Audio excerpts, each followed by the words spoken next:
Trust is the cornerstone of healthy relationships and in creating a stable sense of self, and is often the first casualty of trauma. The betrayal of trust, whether through physical, emotional, or psychological abuse, can leave deep wounds that erodes one's faith in others and in oneself. The impact of trauma on trust manifests in various ways in a relationship, including hypervigilance. That's a heightened state of alertness and anticipation of potential threats. It makes it very difficult to relax and engage in open communication. Often it manifests in avoidance, a tendency to withdraw from others and avoid forming close connections as a way to protect oneself from further harm. And finally, it manifests itself in difficulty with self-disclosure, a reluctance to share personal information and emotions with others due to fear of judgment or betrayal. Changing these symptoms can take time and requires diligence on the part of the trauma survivor to build the internal resources to overcome broken trust. And just like if an egg is broken from the outside, the life inside dies. But if an egg is broken from the inside, then life emerges. Because true change comes about from within. Healing emerges from the inside out. The process of rebuilding trust after trauma is a delicate and challenging journey, and one that requires three things. First, cultivating inner strength and self-acceptance, or what I call embracing your vulnerability and relearning to take risks. It involves challenging misperceptions of others. And third, managing emotional triggers. And that's what we're going to talk about today. Let's get started. Welcome to Trauma-Free Relationship, a podcast that provides support and guidance to help heal the wounds of attachment trauma. Whether you find yourself struggling with unresolved issues in the past or have experienced trauma in your current relationship, our goal is to provide accurate, scientifically informed information, as well as the tools to help you create a secure connection between you and your partner. And here's your host, Tom Philp. Okay, what we're going to talk about to begin with is how to build trust after trauma, starting with cultivating inner strength and self-acceptance. And oftentimes I think about this in terms of how do we embrace our vulnerability and relearn to take risks. Because as I mentioned in the introduction, one of the things that trauma does is it deeply disrupts our ability to take risks with our partner. It disrupts our ability to embrace and hold our vulnerable emotion long enough so that we can speak from a place of deep need in the relationship and to communicate that and be able to have a greater chance of receiving that with our partner. So being able to embrace vulnerability and relearn to take risks is a huge skill for the trauma survivor to have to relearn. It's a little bit like having your leg broken and having to learn to re-walk on that leg, going through rehabilitation, because it's not something that's going to be natural for the broken leg to do. The broken leg wants to limp. It wants to lean on the healthy leg so that it doesn't cause further harm to the broken leg. But in doing so, it only prolongs the weakness of the broken leg. And so vulnerability is a state of emotional openness where you allow yourself to be seen and known by others.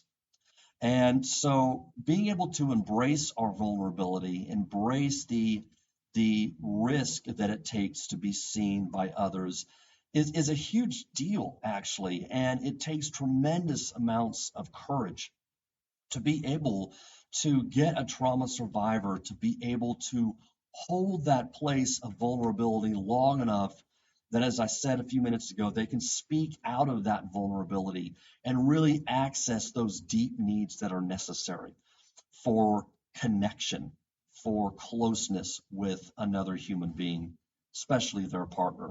And when we've had trauma, which is the most often our typical type of trauma is relational trauma. When we've had relational trauma, it severely disrupts that ability to be vulnerable with somebody else again. And oftentimes what I'll talk to with my couples is when I'm describing the place of protection they go to. And after I've normalized that, because it always makes sense to me when somebody's in a place of protection. It always makes sense when we put it into context why they're behaving the way they are, why they seem to be defensive, why they seem to shut down, why they seem to blame and be critical. It's because deep down that vulnerability is too scary to move into, and so it's safer to stay into our protective strategies in order to protect ourselves, and yet still hoping somehow somebody's going to be able to see through all of that and be able to connect with this. And that just doesn't happen very often with couples. When you're in your place of protection, your partner sees on the outside that hardness. They see that they see you shutting down, or they hear the criticism and the blame coming at them. They don't see the vulnerability underneath. It's hard for them to see that behind the anger or behind the stonewalling is actually a sense of fear. And so because they can't see that, it's on the inside of us, but we use our protective strategies to hide it. They're responding to what they see on the outside. And so often I will tell my couples when they move into a place of protection that it's like they're in a castle, and that the castle is on an island by itself, maybe surrounded by a moat, and they've pulled up the drawbridge. They're safe in there. They are safe in that castle, and that is their safe place. But there's no way for anybody to reach them when they're in that castle. Even even trying to reach them in a sense of love and care and concern and empathy. When you're on an island by yourself, surrounded by a moat with the drawbridge pulled up, there's no way for anybody to get to you. And so relearning how to lower the drawbridge, relearning how to step out and take that risk and open yourself to the vulnerability of being able to make that deep connection that oftentimes is necessary and required for healing. That deep connection where somebody gets it, they see it, they understand it, they want to sit there with you in it. It's not too much for them to take.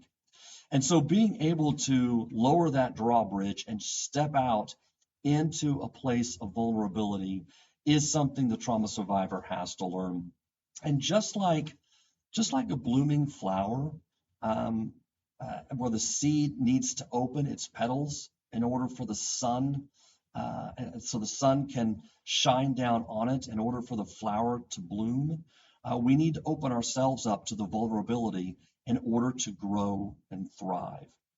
And so this is a huge ask, and I'm always aware of what I'm asking a partner to do when I ask them to turn and reveal something vulnerable to the other partner. I'm always aware, and oftentimes what I will do, I will try to prepare the other partner to receive it. Because if they're in a place where they can't receive a vulnerable statement or something vulnerable about the trauma survivors part of themselves, what it is, what's going on with them, then I won't have them do that. I won't have them take the risk and reveal it if I feel like the other partner's been triggered or they're in a place of defensiveness or they simply can't receive it in those moments, because I don't want them to step out and take that risk only to get what they've always gotten before, which is to be dismissed, shut down, have it come back on them in a different way, be used against them differently at home, whatever that might be. I've got to create a different experience with that couple. And so oftentimes I will check with the partner. They're getting ready to say something really vulnerable to you. You've been listening to us. You've been sitting here, watch this. You see what kind of state they're in right now. When they turn to you, will you be able to hear them? Will you be able to receive that? Can you hold that feeling for just long enough to be able to sit in it with them? And oftentimes I will get a yes. Yes, I can. I hear that. I see what's going on. Yes, I'm ready to do that. And then when we process that later, what I often hear from that partner is, oh, that was so nice to see them be vulnerable. This is what I've been wanting. This is what I've been needing. Not the defensiveness, not the walls that stay up, and the drawbridge and them shutting down or them being critical and blaming me for everything. I've longed for this vulnerability where they can actually share deeply what is going on inside of them.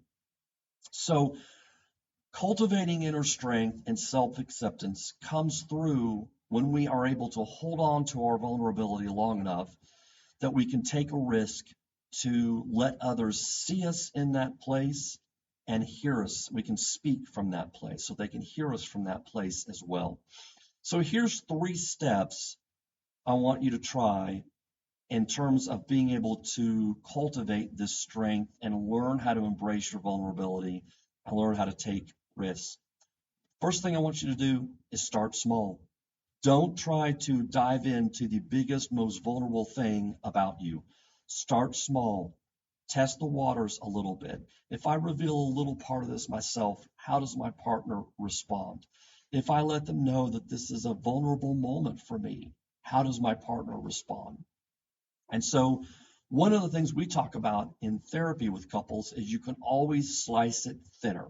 What I mean is, if it feels like you're going to tell your partner something vulnerable about yourself, but in that moment it feels too vulnerable, you can always slice it thinner and tell them that you're feeling vulnerable with them and that there's a part of you that would like to open up and is working on sharing more with them. So you're not actually revealing anything, but you're revealing about some of the process inside of you. And whenever I've seen that happen, I always get a wonderful response from the other partner because they are all of a sudden it captures their attention that, oh, you're feeling vulnerable internally. I want to pay attention to this. I want them to be able to open up and share these things with me. So if you feel like you cannot share something vulnerable, you can always slice it a little bit thinner and share that you want to share vulnerable, that you're working on it, that you're working towards trying to open up and be seen more in this tender, raw place. The second thing I would say in terms of being able to work on this is try to prepare your partner. Tell them, I want to say something vulnerable, but this is not easy for me to say. Can you sit there for a minute and just let me finish and kind of work this out with you?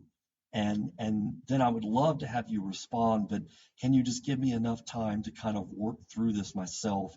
Because I want to get better at this with you. I want to learn to open up. I want to learn to trust deeper with you. So preparing your partner is really important for being able to share your vulnerability with them. And then lastly, what I would say is put yourself in a place where you can be open to their response. Oftentimes, what happens is when we share something vulnerable and somebody doesn't respond exactly like we want them to, that immediately shuts us down and we say to ourselves, never again. Well, I'm not going to do that again because I didn't get the response I wanted. So if you start small, if you slice things thinner, if you prepare your partner, then the last step is to try to be as open as possible to whatever it is they're responding, however it is they're responding. And so you're able to broaden your mindset about what the exact response would look like. And instead, you can just let yourself be there in the moment. So I think those are three different ways that can help you learn to cultivate inner strength and self-acceptance more. And by doing this, you're going to allow yourself to embrace your vulnerability, hold on to it longer instead of moving right to a place of protectiveness. And you're going to learn to take risks some more as well. So let's move on to number 2, challenging misperceptions of others. So one of the things that trauma does, obviously, is it creates sometimes an unstable sense of self so that we will misperceive others' intentions. We will misperceive others' motivations. We often assume that because they did something, that we know why they did it, and they did it because they wanted to hurt us, or they did it because they were manipulating us, or they did it because they were selfish, or whatever it might be. But we get kind of locked in this bubble sometimes where we can misperceive beliefs about others, and it can lead to misunderstandings about the conflict itself. So let me give you sort of a personal example. When I was growing up, my father could be quick to anger. And as a result, I was always kind of a little bit on edge about what might set him off because he wasn't the most patient of people. And I remember one time I was at my friend's lake house with his family, and we were having a wonderful time. And I forgot to bring a book, and because it was a nice, relaxing weekend. And so my friend's father offered to drive me around and see if I could, find a book I'd want. And this was a small town, a lakeside town. There weren't many stores, but we went to one, maybe two places, and I began to feel anxious. And I was thinking, at any moment, he's probably going to say, well, we tried, let's go back, we're done, that's enough, we gave it our best shot. But he didn't. He was patient, and he was willing to go to several more places. And we probably drove for an hour and a half. And the whole time, he seemed to be in a really good mood. And he didn't, it's like I was on pins and needles just waiting for him to say, okay, well, that's enough of that, let's go on back. But he never did. And I remember that resonating with me as something completely different. So I give you this example to say that oftentimes we hold on to beliefs about people, expecting them to act in certain ways based on our previous experiences, and they can actually create misperceptions. And so in this particular case, it was sort of a wonderful surprise that he didn't act that way. That he didn't get impatient and upset when we'd gone to the third or fourth or fifth different place looking for a book.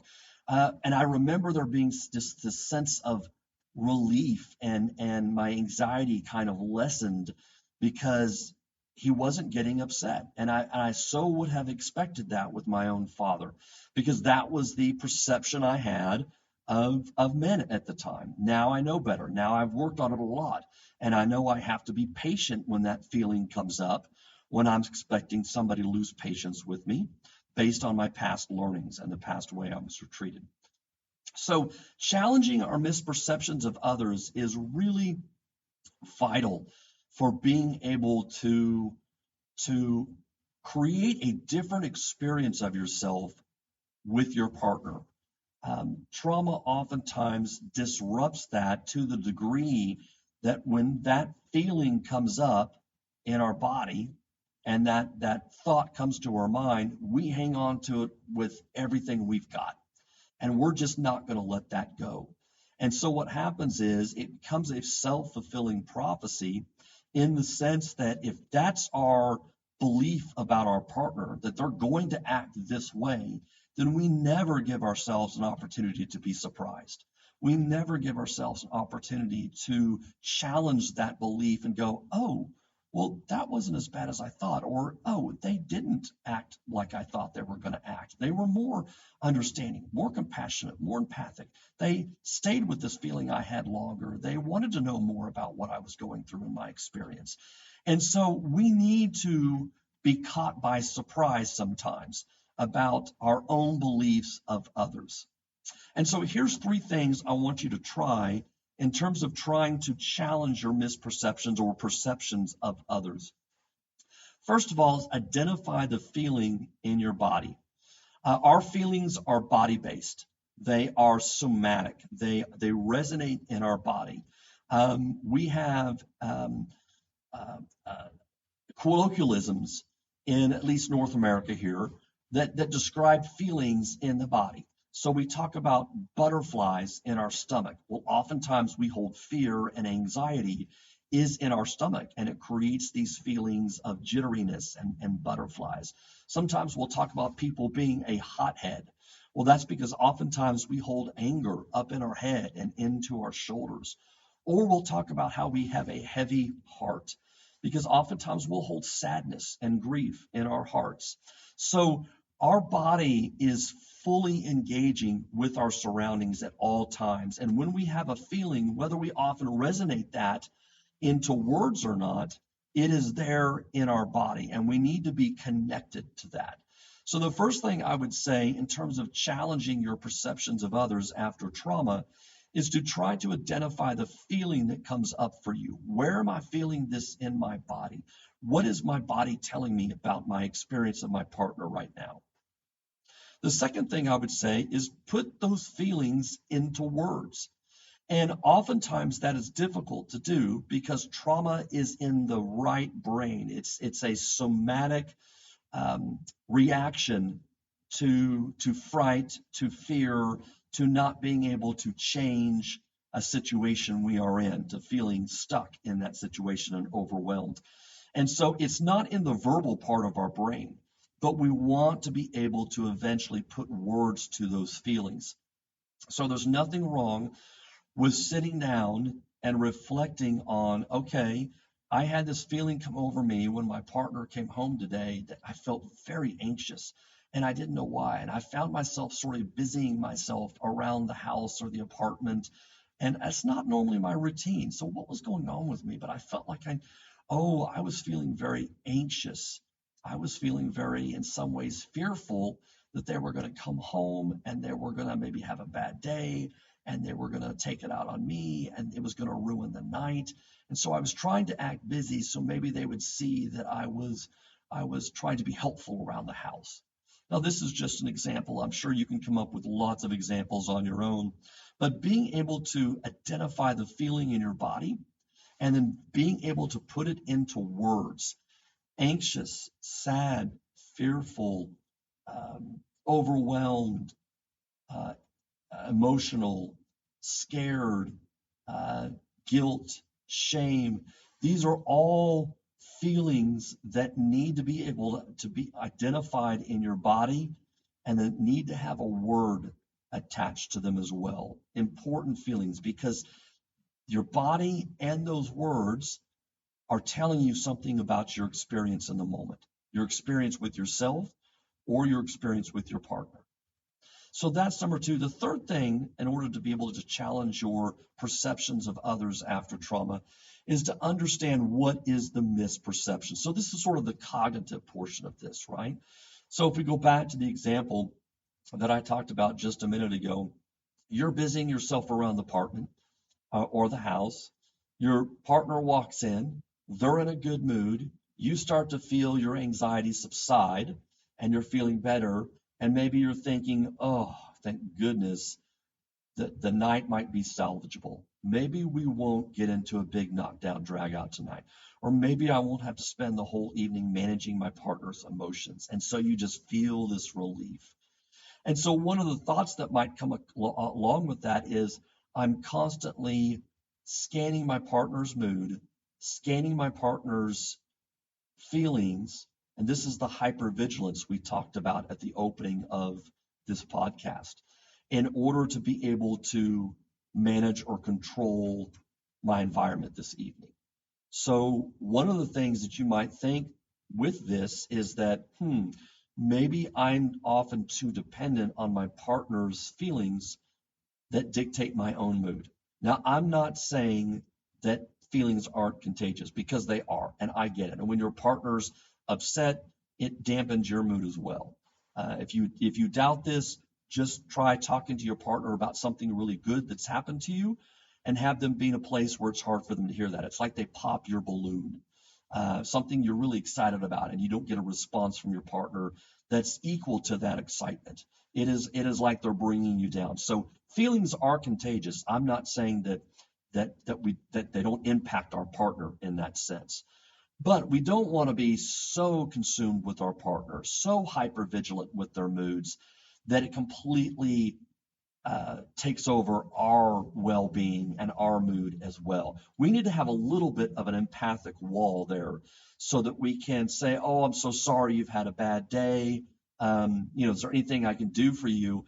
But there's enough space between you and your partner's feelings that you can still maintain your own regulation, your own equilibrium as well.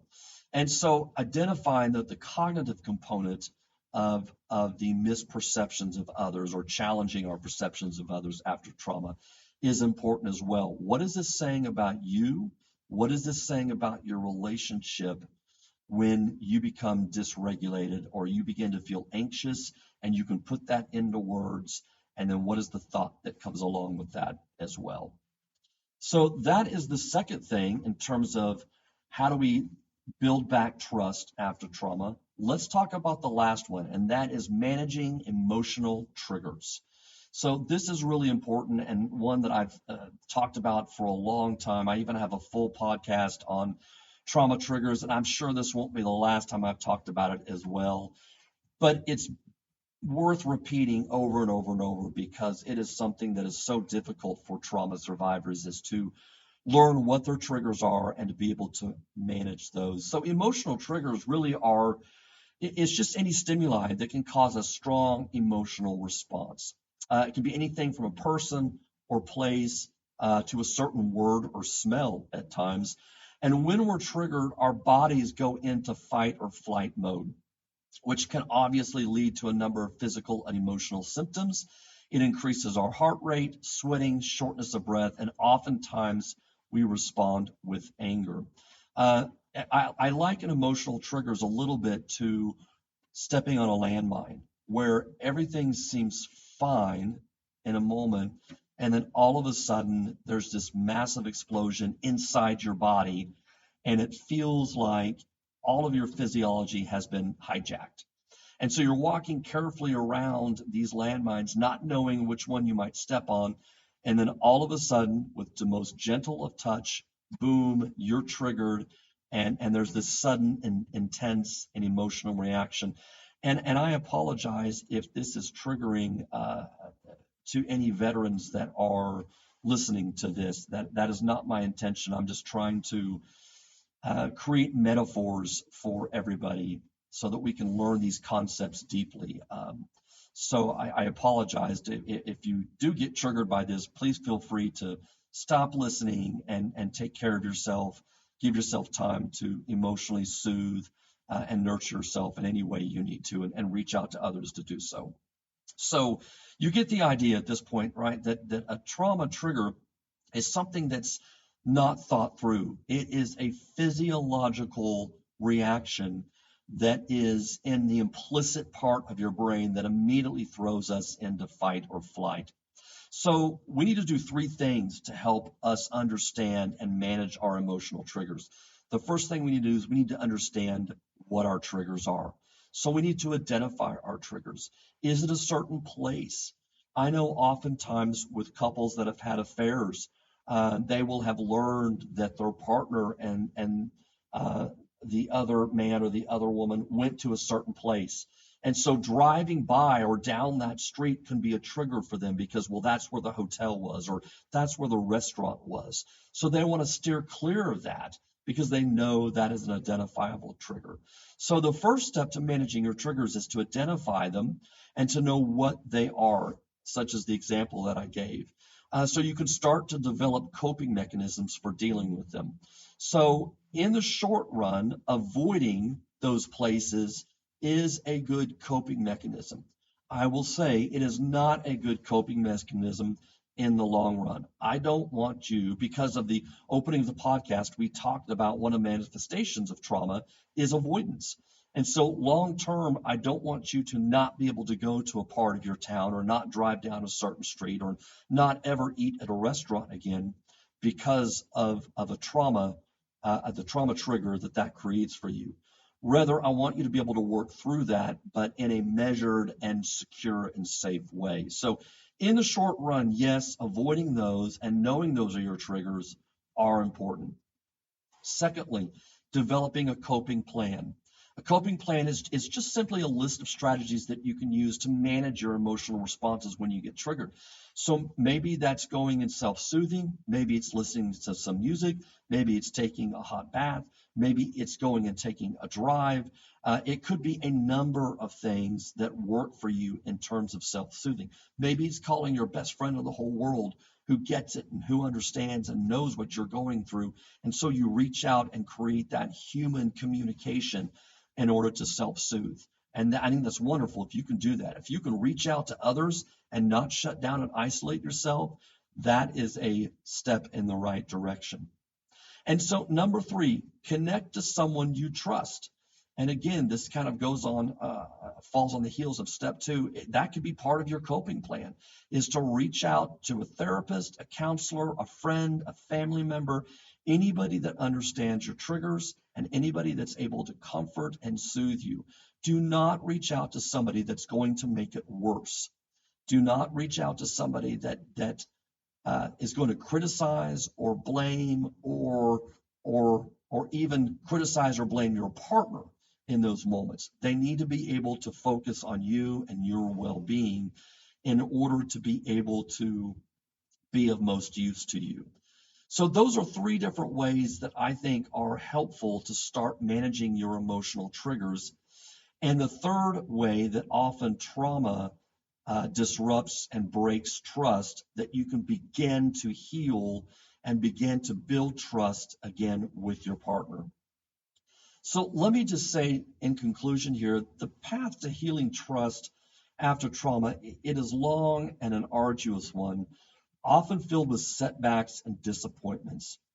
However, with the right support and resources, it is possible to rebuild trust and to create healthy relationships once again. One of the most important steps in healing trust is to acknowledge the trauma and its impact on your life.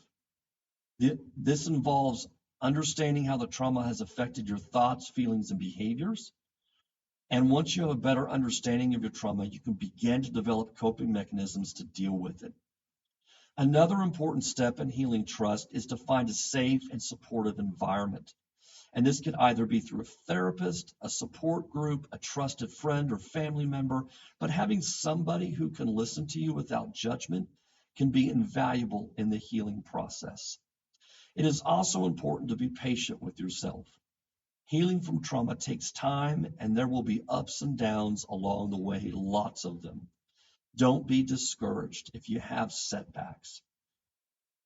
Self-compassion is really important when you're healing from trauma. When you're trying to heal yourself and move forward and create a brighter future for yourself, you're going to have setbacks, and you need to have self-compassion during the process. So you just keep moving forward, and if you do, eventually you will reach your goal of healing trust. Thank you so much for listening, and we'll talk to you next time. Thank you for listening to Trauma-Free Relationship, a podcast for the healing of attachment trauma. You can find us on Facebook, Instagram, or our website at traumafreerelationship.com. Be sure to look for our next episode on your favorite streaming service.